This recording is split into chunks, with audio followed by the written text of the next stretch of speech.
Kamusta sa lahat? Maligayang pagdating sa aking channel. Muli akong kasama mo sa video ni na Ozgay Girl at Ken Yaman.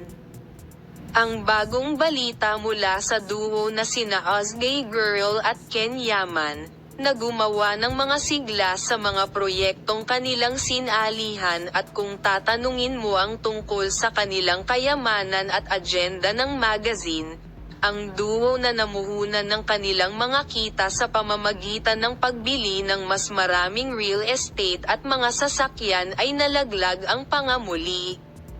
Maaari bang bumili muli sina Yaman at Ozgay Girl ng villa para sa kanilang sarili? Bumili sila ng isang bahay sa Tag-Araw sa Bodrum, sina Ken Yaman at Ozgay Girl, na nakatanggap ng isang kahanga-hangang pagbaril sa lugar ng bakasyon sa Bodrum.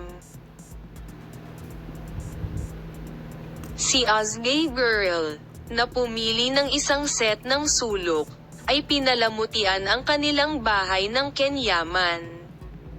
Bumili siya ng villa worth 50 million tera liters.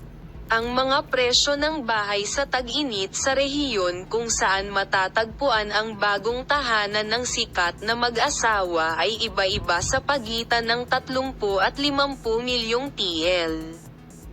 Bagamat hindi pa ibinunyag ang eksaktong presyo ng bahay ng mag-asawa, nasa 50 million TL umano ito. Ang kayamanan ni Yaman at Ozgay Girl ay nakakuha ng atensyon ng kanilang mga tagahanga. Ang nakakagulat na balita tungkol kina Ken Yaman at Ozgay Girl ay nasa listahan ng pinaka-pinag-uusapan sa social media.